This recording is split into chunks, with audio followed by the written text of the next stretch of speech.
오늘 본문은 우리가 알페의 아들 레이의 이야기를 하는 것을 봅니다. 율법으로는 도무지 용서받을 수 없는 레이.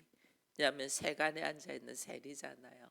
그 세리는 이스라엘 유대인들에게 악착같이 돈을 거두어서 로마에 돈을 바치고 또 그들이 많이 착복하는 이런 삶을 살기 때문에 유대인들이 세리는 창기와 도적과 같이 생각하기 때문에 그들을 도무지 용서할 수 없습니다. 근데 예수님은 그 레이를 세리인 레이를 용서하고 제자로 받아들이는 모습이 오늘 본문 말씀이거든요. 레이를 원래 레이란 말도 연합하다는 뜻이거든요. 하나님과 연합하고 그리스도와 연합하다. 그래서 하나님의 가족이다. 그래서 레위 지파가 이스라엘의 제사장으로서의 삶을 살잖아요. 그러나 그런 삶을 살던 레위 지파가 이스라엘 백성들이 나중에는 이 레위 지파한테 11조를 내지를 않잖아요.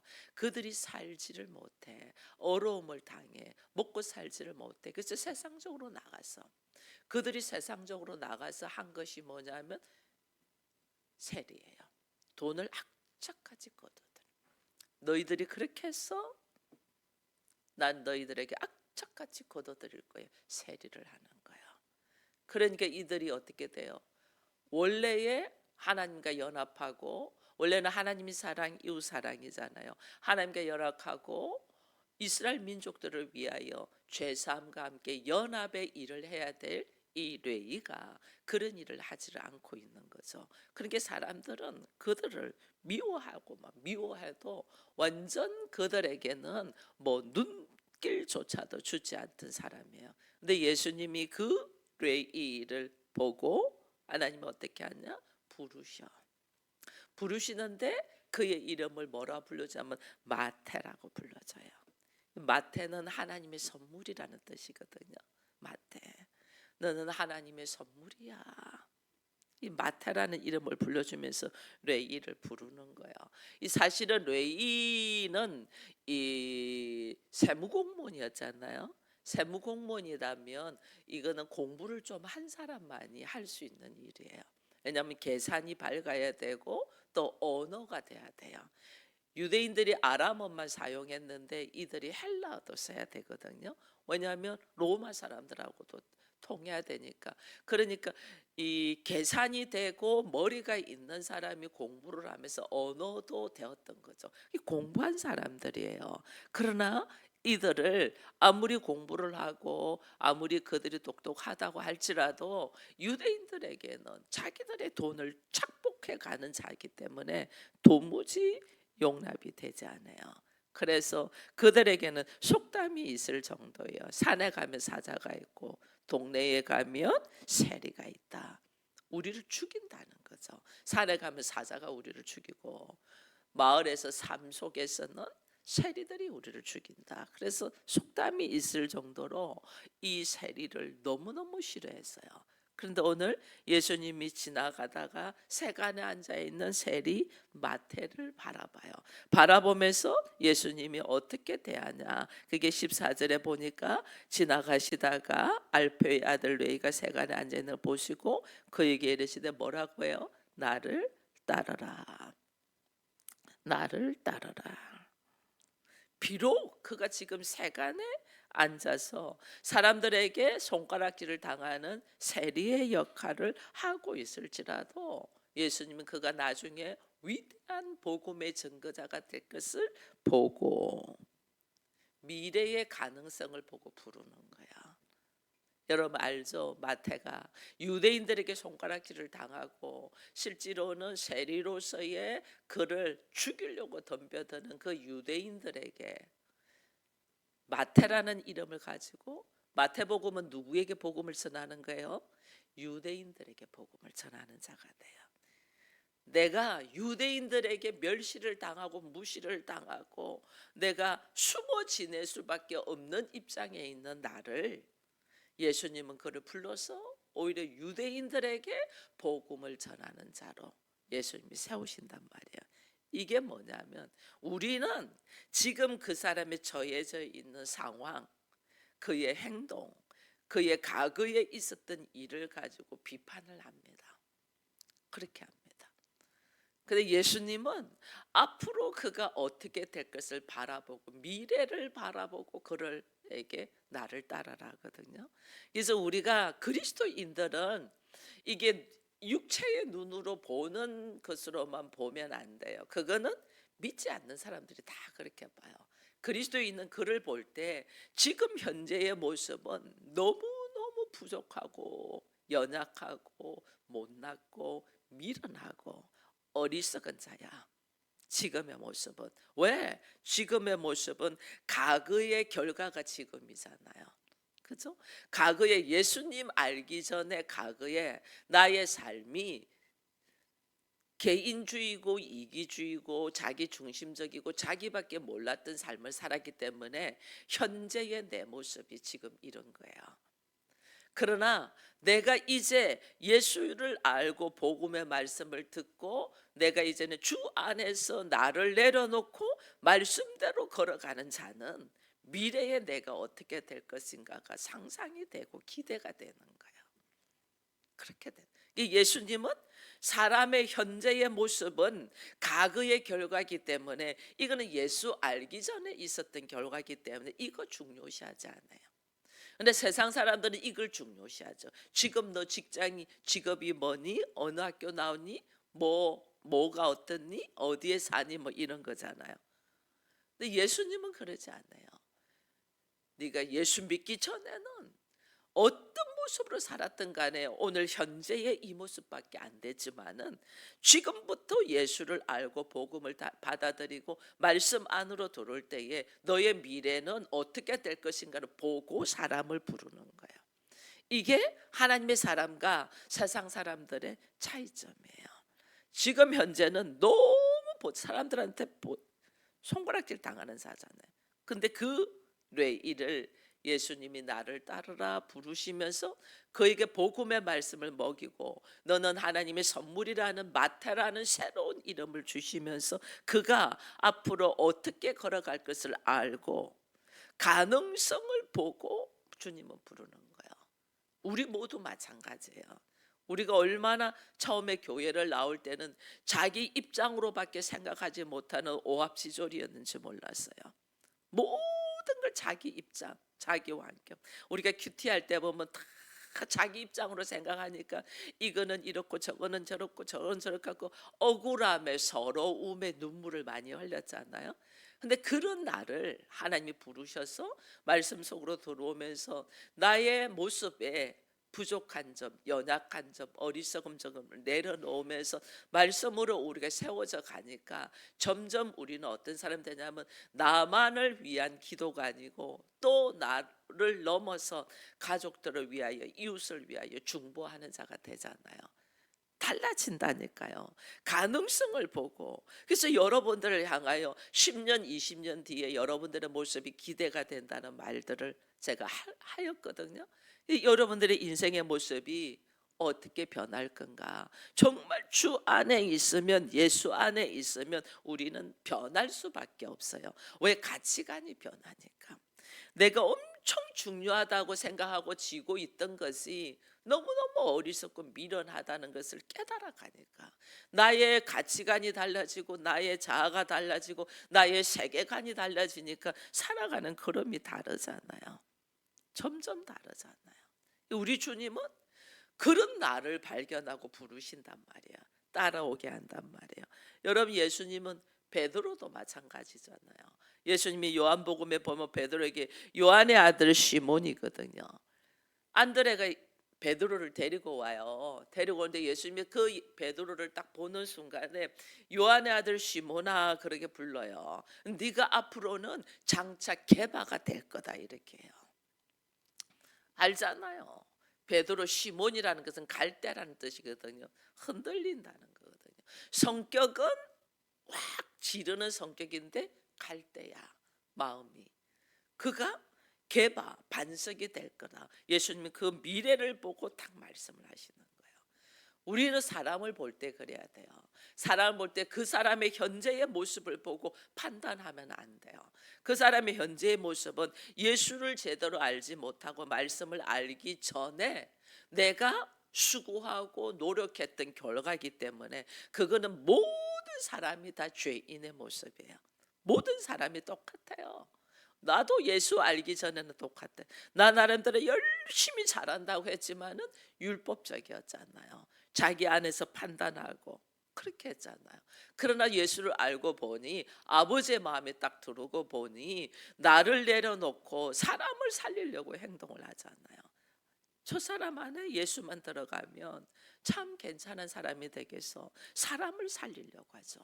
마음이 달라지죠.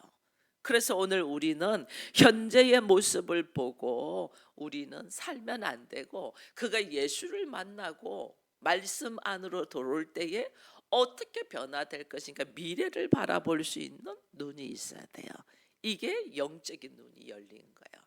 어린아이들을 볼 때 우리 아이들을 볼 때도 그 아이 안에 말씀을 바로 넣어주면 아이가 어떻게 될 것이라는 걸 바라보고 그에게 말씀을 넣어주는 거예요. 엄마의 가치관이나 엄마의 생각이나 엄마의 마음을 넣는 게 아니고 말씀을 넣어줘야 되는 거예요. 그래서 그 아이가 어떻게 변화될 것인가를 기대하면서 가야 되는 거예요. 우리는 현실에 있는 그 사람의 모습 때문에 실망하고 좌절하는 게 아니에요. 그 당연해요. 예수 없이 살아온 것이 그렇게 사는 게 당연하지. 내가 죽을 줄도 모르고 걸어온 것이 당연하지. 그 안에 뭘 넣어줘? 그 사람의 현재의 모습 때문에 우리는 좌절할 필요가 없어요. 그 안에 말씀을 넣고 예수의 사랑을 알게 하고 예수의 사랑을 받아본 사람이 사랑할 줄 알아요. 그러면 내가 뭐 해야 돼? 먼저 내가 깨달은 내가 예수님의 사랑을 만난 내가 그에게 예수님의 사랑이 무엇인가를 몸으로 피부로 느끼게끔 해야죠. 이게 예수님의 사랑인가? 이걸 알게 해야죠. 이걸 알게 해야지 그가 이 예수의 사랑 안으로 들어오고 싶죠. 우리가 입으로 하는 거야, 입으로. 그러니까 예수 믿는 교회 다니는 사람이 싫어. 입으로는 잘났다고 다 말하는데 삶으로는 나를 힘들게 하니까 교회 다니는 사람 싫어. 입으로 하는 것이 아니고 삶으로 철저히 사람을 세울 줄 아는 예수님이 지금 그러잖아요. 세리, 레이와 함께 밥 먹는 것 보고 지금 바리새인들이 핍박하잖아요. 정죄하잖아요. 너희 선생은 너희는 왜 세리와 죄인들하고 밥을 먹고 우리는 그들과 상종을 안 하는데 뭐냐? 오히려 핍박하잖아요. 내가 핍박을 받을지라도 그 사람을 살리기 위하여 행동하는 것은 하나님의 기쁨이에요. 내가 그 사람과 하면서 사람들에게 손가락질을 당할까 무슨 소리를 들을까 계산하고 행동하는 것은 세상적이에요. 내가 저 사람을 사귀면서 내가 좀 더 좋아질 거야 계산적인 것은 지극히 세상적이에요. 하나님의 나라는 계산적으로 하는 게 아니에요. 하나님 나라는 그를 불쌍히 여기고 하나님의 사랑을 경험되면 그가 얼마나 예수 안으로 들어올까. 예수께서 재창조의 역사를 일으키거든요. 여러분 우리가 주님 앞으로 오면요 주님은 나를 새롭게 하세요. 시몬도 예수님을 3번이나 부인했어요. 데리고 와갖고 훈련시켰는데도 예수님을 저주하고 부인했던 것이 시몬 베드로예요. 3년 반 동안 예수님을 따라다녔는데 얼마나 힘들었겠어요. 얼마나. 저도 목회하면서 그렇게 그들을 살리기 위하여 기도하고 헌신하고 함께 했지만 나중에는 욕하고 가는 사람들이 얼마나 많은지 몰라요. 가슴 아파요. 가슴 아프지만은 미련을 가지지 않아요. 왜? 오히려 기도하죠. 하나님 어디에 있든 간에 올바른 믿음으로 들어가서 자신의 행동을 돌이켜 회개하는 자가 되게 해달라고 기도하지 미련 없이 그냥 보내요. 그렇게요. 근데 예수님은 베드로가 예수님을 3번이나 부인하고 저주했는데도 그 베드로를 어떻게 해요? 갑자기 복음의 전거자로 세워지는 것을 주님 바라보시잖아요. 그렇게 돼요. 여러분, 이 12년 동안 혈루증을 앓았던 여인, 그 여인을 우리 주님 앞으로 딱 오니까 새로운 삶을 살게 하시잖아요. 뭐 그런 것이 성경에는 뭐 허다하잖아요. 남편을 5명이나 바꿔가지고 그의 삶 속에 허덕이고 있는 여인이 예수님을 만나니까, 남편을 5번이나 바꾸니까 동네 사람들을 만나기가 창피해. 그 시대는 그랬거든요. 그래서 사람들이 없을 때에 그 뜨거울 때 물길로 오는 이 여인이 예수님 만나고 어떻게 돼요? 사람들 속으로, 동네 속으로 들어가잖아요. 새로운 삶을 산단 말이에요. 세리 마찬가지예요. 사람들에게 손가락질 당하면서 사람들이 혀를 차고 쳐다보지도 않던 도적과 같은 세리가 예수님을 딱 만나니까 하나님의 선물이 되어서 당당하게 사람들 앞에서 복음을 증거하는 자가 되잖아요. 그래서 주님은 현재의 내 모습 때문에 좌절하고 실망하고 넘어져 있고 숨고 있는 사람들을 주님 어떻게 주님 앞으로 나와서 그들이 말씀에 의지하여 새로운 삶을 살아가도록 우리 주님은 우리를 재창조의 역사를 하신단 말이에요. 이 교회라는 이름이 얼마나 아름다운지 몰라요. 여러분, 세상은, 제가 지금 팔이 아파서 치료를 받습니다. 한 번 치료받을 돈이 많이 깨져요. 그런데도 그들은 제가 어제도 치료를 받으면서 느낀 거거든요. 정말 나의 병이 속히 낫고 빨리 낫고 좋아지기를 바라지 않는 걸 제가 알았어요. 어떻게 하면 자기들이 돈을 벌까? 염증인데 염증 치료를 해야 되는데 저보고 어제는 도수 치료도 하자더라니까요. 내가 노 거절했어요. 도수 치료는 아닌 것 같아요. 내가 그랬다니까요. 염증인데 무슨 도수 치료를 하냐. 염증이다 보니까 이제 어깨도 아프고 이렇게 오거든요. 아닌 것 같다고, 됐다고 그냥 충격 치료만 해달라고. 그런데 또 약을 조제를 안 해주는 거예요. 첫 주만 약을. 왜 약은 처방을 안 해주냐 그랬더니 약 처방해 줄게요 이러면서 처방을 하더라니까요. 이게 세상은 어떻게 하면 이 병든 자를 통하여 속히 그들의 좋은 삶을 살게 하기 위한 것이 아니고 어떻게 하면 자기들의 돈 버는 수단이야. 근데 교회는 오래 기다려져요. 여러분들이 이것을 받아들이고 예수를 받아들이고 말씀 안으로 들어와서 정말 재창조되기를 기대하면서 오래 기다려져요. 오래. 그렇다고 뭐 돈 내라 하나 뭐라 하나 아니잖아요. 오래. 나중에 자신들이 예수님을 만나서 그 은혜에 감사해서 믿음으로 여러분들이 반응을 보이는 거지. 그 은혜에 감사를 모르는 사람은요, 10,000원짜리 하나 내는 것도 아깝다니까요. 못 낸다니까요. 자기 체면으로 내지 믿음으로 내냐는 거예요. 믿음으로, 감사로. 이게 달라진다니까요. 근데 하나님은 오래 기다려요. 오래. 여러분, 레이가 예수님을 따르면서 하는 반응이 여러분 보면 어떤 거냐면요, 이게 지금 우리가 마가복음 2장을 우리가 보고 있지만은 누가복음 5장 28절에 가면 이 말씀이 또 나오는데, 레이의 반응을 뭐라고 표현하면 그가 모든 것을 버리고 일어나 따랐다 이래 돼 있어요. 왜냐하면 그가 모든 것을 버렸다면 세리의 직업, 자기 직업을 버리고 예수를 따라요. 자기 직업을 버리고 따르는 사람들이 몇이나 되나요? 그리고 자기가 이것을 뭐냐면 가지고 있는 것에서 이것을 더 많은 사람들에게 돌려주려고 해요. 돈이면 돈, 친구, 뭐 돈 때문에 친구고 민족이고 다 버렸던 사람 아니에요? 왜냐하면 민족으로부터, 자기의 민족으로부터 상처를 받은 자나 이 레위 지파는. 그러니까 뭐 너희들이 그렇게 나가? 민족이고 친구가 없어. 돈을 악착같이 그들에게 받아냈다니까요. 그러니까 세리로 공부해서 세리로 하죠. 근데 예수를 만나고 그가 직업도 버리고 돈도 버리는 거지. 그가 돈이 많으니까 호화로운 삶을 살았잖아요. 호화로운 삶을 다 내려놔요. 예수를 따르기 위해서. 인생의 삶의 모습이 달라졌다니. 오히려 나를 그렇게 뭐 참 사람 취급 안 하던 사람 앞에 당당하게 예수를 전하는 복음의 증거자가 되거든요. 이게 마태복음을 기록한 마태예요. 이 레위가.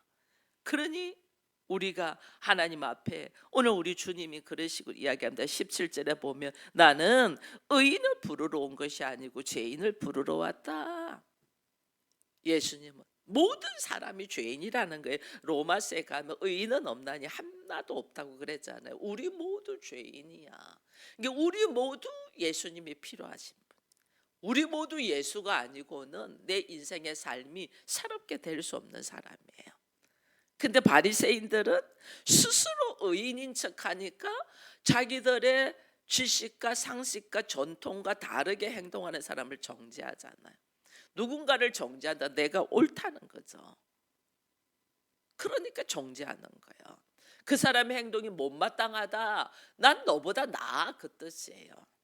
하나님은 우리로 하여금 난 너보다 나아 이렇게 하기를 원하지 않아요.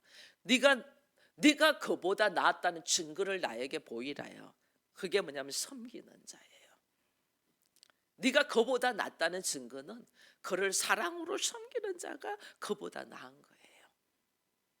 근데 우리는 나는 너보다 나아. 그게 너의 모습이, 너의 행동이 너무나 마음에 들지 않아. 이거는 뭐예요? 나의 머리로 나의 생각을 바리새인과 같은 거예요.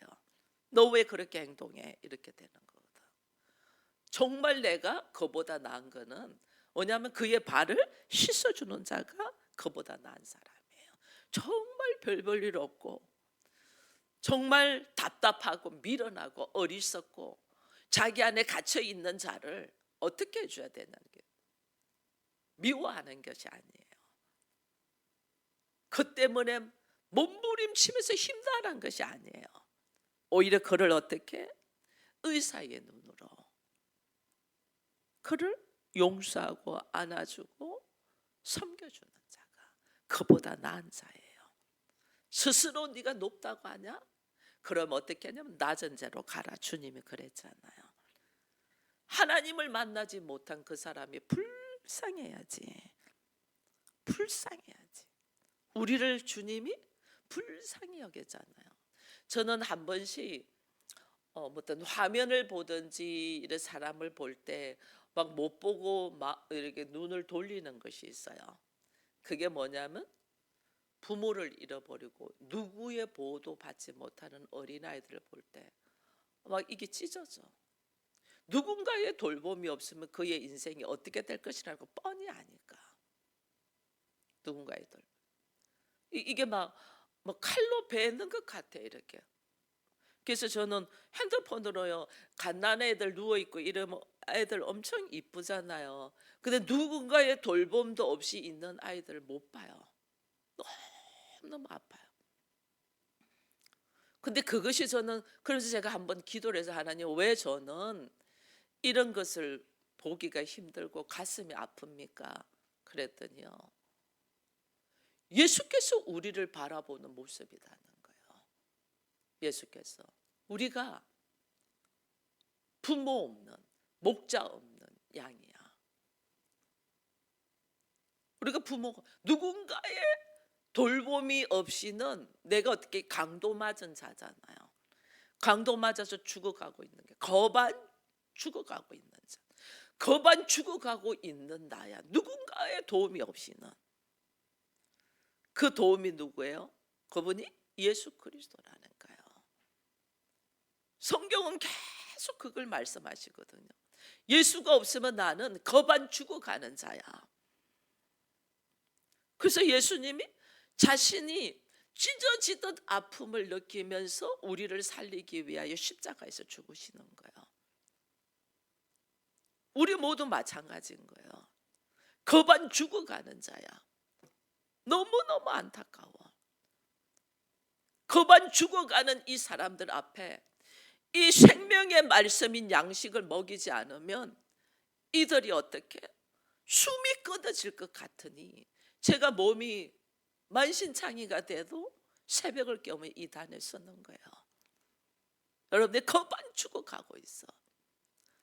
근데 그것조차도 먹지 않냐고 거부하는 사람들이 있죠. 그래 안타깝죠. 왜냐하면 우리가 한계가 있는 존재잖아. 우리가 하나님이 허락하신 시간이 있잖아. 허락하신 시간 안에 내가 이 음식을 받아 먹지 못하면 나는 반드시 죽거든요. 근데 그걸 모르고 거부하고 있으니 얼마나 불쌍해요. 얼마나 불쌍해요. 그리고 결국은 그가 죽을 것을 아니까 가슴이 찢어지는 거죠. 그걸 모르고 나는 너보다 잘났어 하고 살려고 몸부림을 다른 방향으로 치고 있으니 얼마나 안타까워요. 얼마나. 여러분 우리가요 믿음으로 하나님 앞에 감사를 올려드리는 것과 같이 우리의 구원도 믿음으로 이루어지잖아요. 그죠? 주께서 선포하며 말씀을 선포하며 우리에게 손을 내밀 때 우리가 거기에 반응을 할 줄 알아야 되는데 이 반응을 할 줄 모르는 거예요. 그러니까 반응이 안 되니까 내가 어떤 자예요? 문둥병자야. 감각이 없다는 거죠. 내가 문둥병자고 감각이 없는 자인데도 나는 잘났다고 이 문둥병 안에다가 여기다가 막 좋은 옷으로 덮어버리네. 얼마나 불쌍해요. 그 불쌍함이 뼈저리게 느껴지는 거예요. 그래서 사람을 미워하지 말고 정죄하지 말고 뭐 해야 돼요? 불쌍히 여기고, 예수께서 지금 레이를 불쌍히 여기고 나를 따르라 하는 것은 그를 용서하고 구원의 역사로 인도하시잖아요. 우리 마찬가지예요. 우리 하나님이 왜 나를 이 사람을 붙여줬을까?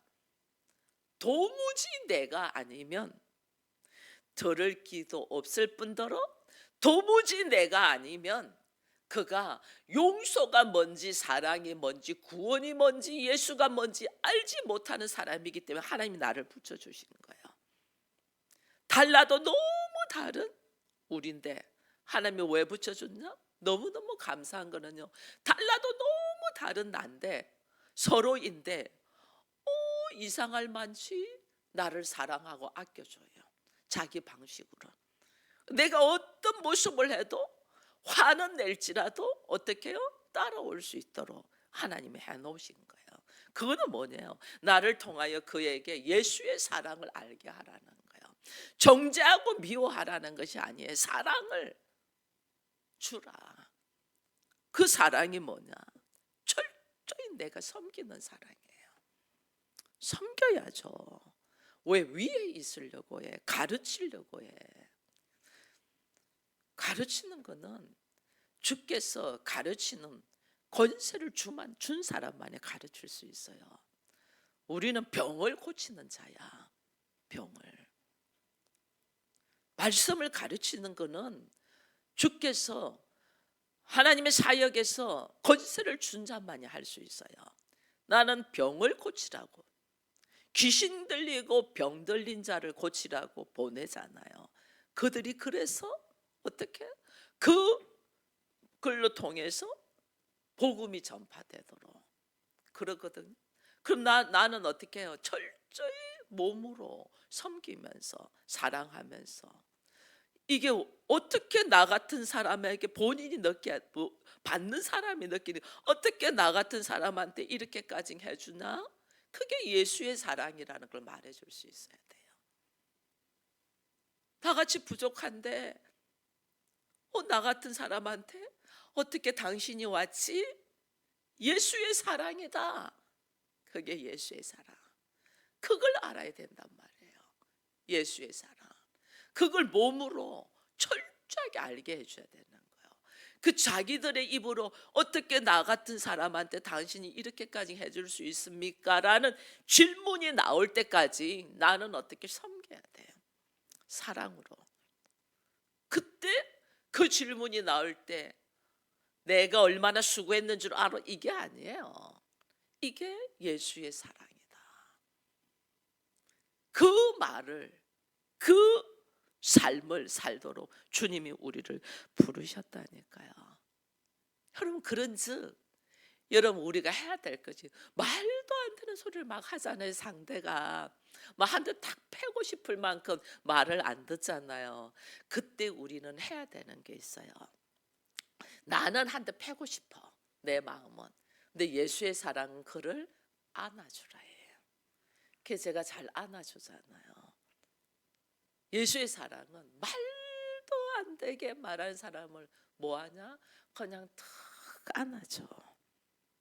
수고하고 무거운 짐진 자들아 다 내게로 오라.